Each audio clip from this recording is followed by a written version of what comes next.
इस कार्यक्रम के प्रायोजक आयुष मंत्रालय, भारत सरकार। संपूर्ण स्वास्थ्य के लिए आयुष।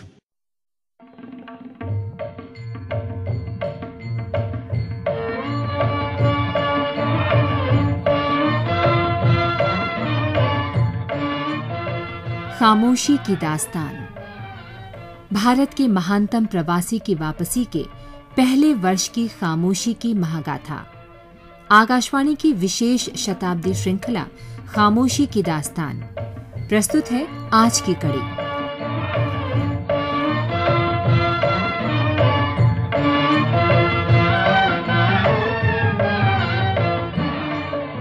गांधी 6 मार्च को शांति निकेतन पहुंचे। एक पखवाड़े में ये उनकी दूसरी बोलपुर यात्रा थी।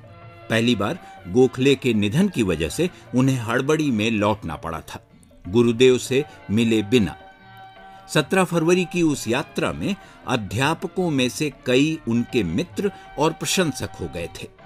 शांति निकेतन के तमाम विद्यार्थी गांधी से प्रभावित थे और उनकी बात सुनना चाहते थे।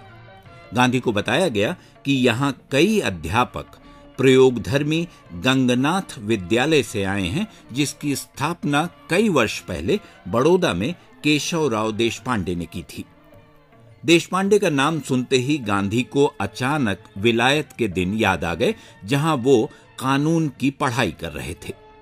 केशवराव उन दिनों वहीं थे। दोनों का परिचय हुआ, मित्रता हो गई।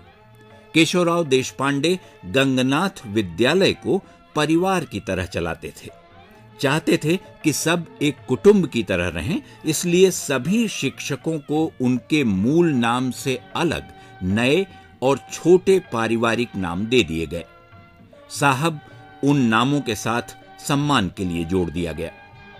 दत्तात्रेय बालकृष्ण कालेलकर काका हो गए, हरिहर शर्मा अन्ना और पटवर्धन अप्पा बन गए।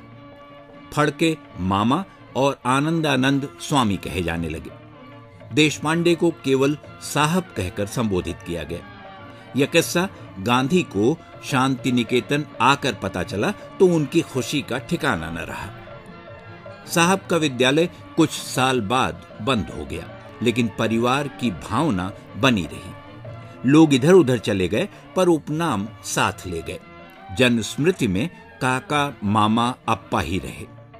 काका और इसी मंडली के चिंतामणि शास्त्री नए अनुभव लेने शांति निकेतन चले आए थे। दोनों को संस्कृत पढ़ाने की जिम्मेदारी सौंपी गई थी। गांधी से काका की पहली भेंट शांति निकेतन में हुई। दरअसल फीनिक्स की मंडली और मगनलाल गांधी के साथ उनका रोज का उठना बैठना था। चर्चाएं होती थीं और गांधी घूम फिरकर विमर्श के केंद्र में आ जाते थे। जाहिर था गांधी के आते ही काका उनके पास पहुंच गए। मई में जब गांधी ने अपना पहला आश्रम अहमदाबाद के पास कोचरब में स्थापित किया, काका आश्रम चले आए। बाद में केशवराव साहब के परिवार के कई अन्य सदस्य वहां पहुंचे। गांधी को निस्वार्थ सेवा की भावना वाली प्रतिभाओं का खजाना मिल गया।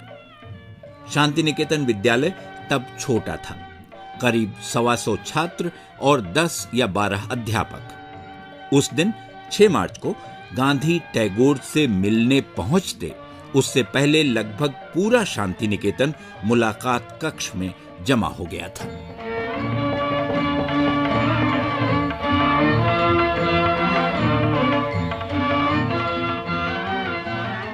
खामोशी की दास्तान।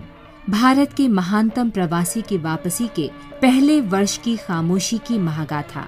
ये थी आकाशवाणी की इस विशेष शताब्दी श्रृंखला की आज की कड़ी। शोध, आलेख और वाचन स्वर मधुकर उपाध्याय। प्रस्तुति मनोज मायंकर। अगली कड़ी कल इसी समय इसी चैनल पर।